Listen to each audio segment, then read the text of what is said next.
When we have a lot of cases, I don't look at that as a bad thing. I look at that as, in a certain respect, as being a good thing.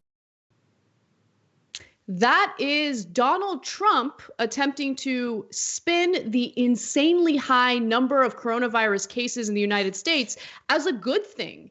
Now, he explains why in this next video, but as you're watching him lie to the American people, just keep in mind that this is an individual who has downplayed the importance of coronavirus testing and contact tracing. Take a look.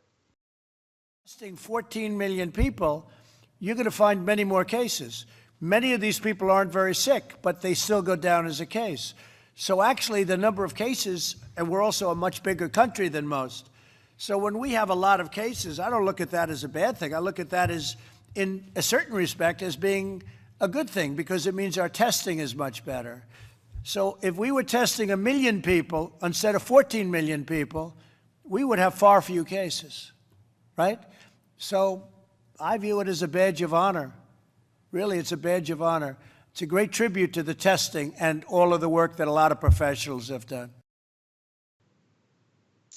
Now, to kind of give you some more context into this story, keep in mind that more than 93,000 Americans have already died due to coronavirus, and more than 1.5 million Americans have contracted the virus. And it's also worth noting that while the situation with testing has improved, there's no doubt, in some cases, it's still incredibly difficult for some people to get tests. And despite what we've heard from Congress, testing is still not free. People are getting billed for it. But John, you know, if I recall correctly, Donald Trump was probably the #1 person who was pretty much against testing. And now all of a sudden he's saying, no, we got it good. The high numbers in the US, badge of honor. It's because we have the best testing. Big testing, strong testing. The point that he was trying to make, sort of there, he tried to make almost the exact same point last week, but said that tests are a bad thing because then it seems like you have a higher number when really, like, on a day-by-day basis, I don't know what his position on testing is going to be. And I mean purely his stated position. His substantive position, I understand that's consistent. The states are on their own. He's going to do as little as humanly possible to help them.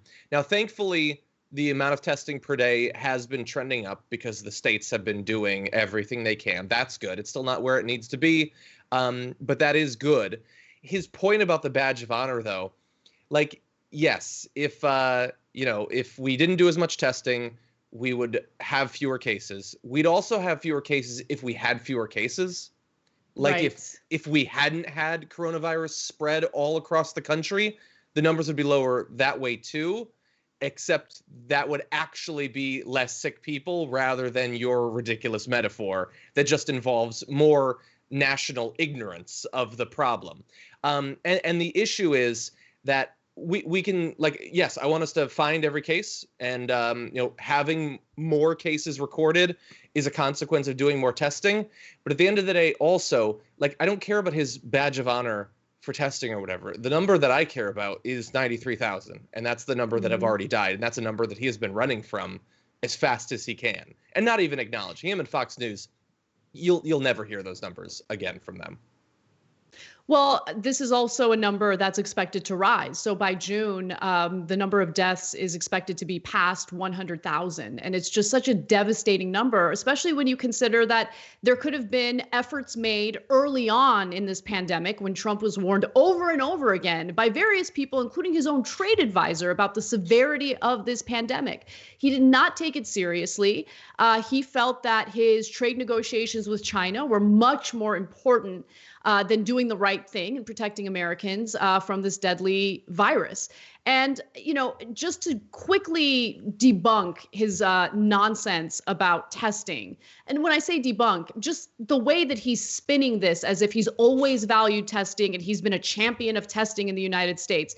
We all know that's not true, but I always love to show the evidence of why that's not true. Here's a little piece of it.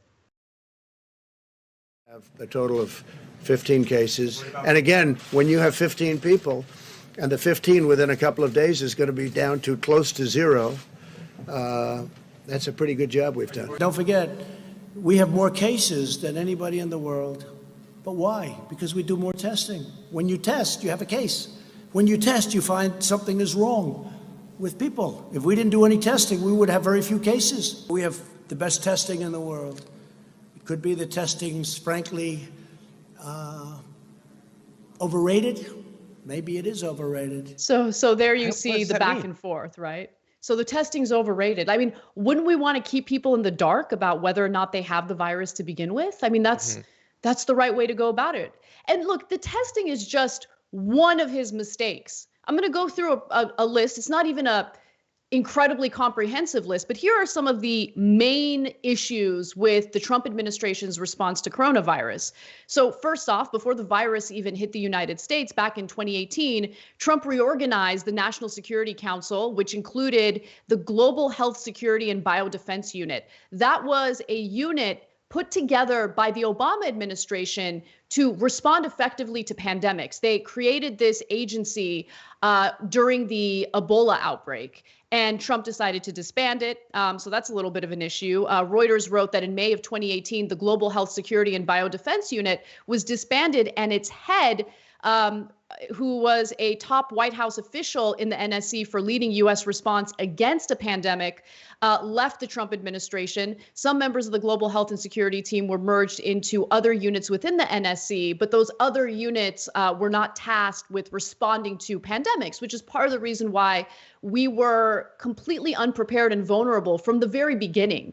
Also, Trump opted to use his own tests, basically develop tests here in the United States for coronavirus, rather than asking the World Health Organization to use tests that they had already developed, they already had. And that put us behind quite a bit. So the U.S. did not use COVID-19 diagnostic tests provided by the World Health Organization in favor of producing its own, probably so some of Trump's cronies can develop their own and make a little bit of money off of it. Also, keep in mind that in February, when, again, it was already clear that this pandemic was serious, the virus is severe, and we have a shortage, remember, of the medical equipment in order to keep our health workers safe. Mike Pompeo brags on Twitter about sending all of this valuable medical material to China. He had tweeted, we have coordinated with U.S. organizations to transport more humanitarian relief to people in Wuhan. Personal protective equipment and other medical supplies donated by these organizations can help save lives in China and help protect people from coronavirus. That was on February 7th. And as you guys know, there was a severe shortage of respirators, ventilators to follow what Pompeo had tweeted there. The Trump administration did not replenish the national stockpile. They also lagged on invoking the Defense Production Act in order to produce the medical supplies that we so desperately needed. I mean, the list goes on and on. They promoted the use of an unproven and dangerous drug as a treatment for coronavirus, hydroxychloroquine. That was incredibly irresponsible and has not been medically proven, scientifically proven as a treatment for coronavirus.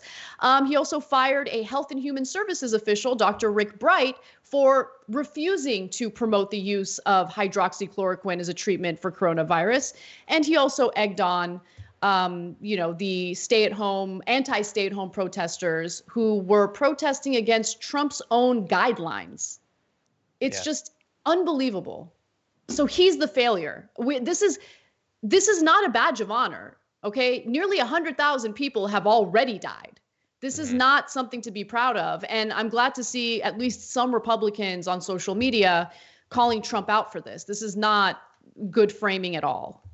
Yeah, and we're trying to convince people, like, hey, can we all briefly acknowledge and remember going into this election that Trump did an absolutely horrendous job and tens of thousands of people died that didn't have to? Like, we have to try to convince that to people who think that you get coronavirus from 5G towers and things like that. That's the ridiculous job that we have. I understand realistically why there's no push for actual consequences for what he did and didn't do, because you can't impeach him. It's just impossible. It'll never happen. Whatever. They control it, and he could walk around the country with a flamethrower, burning down orphanages, and nothing would happen. Lindsey Graham and Mitch McConnell would defend him. But all of the things that you pointed out, all of the different things that we've learned from Rick Bright and all of that, all of the warnings that were given and they didn't do anything. It is one thing to just see it as incompetence, that he should have done these things and, oh, gosh, he didn't do it. But we know from, like, again, the story that I can't believe was not bigger news, 2 sources in meetings with Trump and Dr. Fauci, with Trump repeatedly asking, why can't we just let it wash over the country? Why can't we just let everyone get it? And then quickly, you know, a lot of people die, and then theoretically we'll have herd immunity. And then we don't have to shut down things because we'll get over it in a month or whatever. Like, he brought that up and had to repeatedly be told that we cannot simply let millions of people die. That's not an option. And so then the story's gone. But then all of these different things where hypothetically you could limit its spread, he didn't do. So it looks like he was not actually talked out of it. That in terms of actually rallying the US government to stop its spread, he continually stopped it from doing that. And so he was warned. He knew what the consequences were. He still took these actions. Tens of thousands of people have died. If he isn't going to be held accountable for that, why would any president ever be held accountable for literally anything they do? Because I guarantee it's going to be a long time, God, I hope, before a president can you can point to where their horrible decisions and ignorance and hatred of science leads to tens of thousands of people and counting dying. This administration has really uncovered how fragile our system of checks and balances really is, and how easily it can be manipulated or basically overcome simply by the partisanship that we're seeing right now, right? So, look, I don't think that's true of Democrats. I think that Democrats, if they are facing enough backlash, will change their behavior. For instance, I was reading about how Obama fired an attorney general from the Bush era pretty soon after he got elected in 2008. And there was so much backlash about that he never attempted to fire, I'm sorry, I said attorney general, didn't I? I meant inspector general. He never fired an inspector general again, okay? So like, Democrats operate differently. And I don't know, some might call it weakness, but honestly, I think that, you know, there should be a system of checks and balances. I don't think any party is innocent of wrongdoing at all times. But with Republicans, they just steamroll. The Trump administration has shown, I can go ahead and break as many laws. I can go ahead and show my complete and utter disdain for the American people and how little I value their lives. And regardless of what I do, I'm just going to keep steamrolling. And I'm going to bully Republican lawmakers into supporting me and defending me, because if they have the audacity to speak up against me, I'm going to be vicious and I'm going to threaten their political careers. I mean, it's devastating to see it. And I don't know what the answer is. Thanks for watching The Young Turks. Really appreciate it. Another way to show support is through YouTube memberships. You'll get to interact with us more. There's live chat emojis, badges. You've got emojis of me, Anna, John, JR. So those are super fun. But you also get playback of our exclusive member-only shows and specials right after they air. So all of that, all you gotta do is click that join button right underneath the video. Thank you.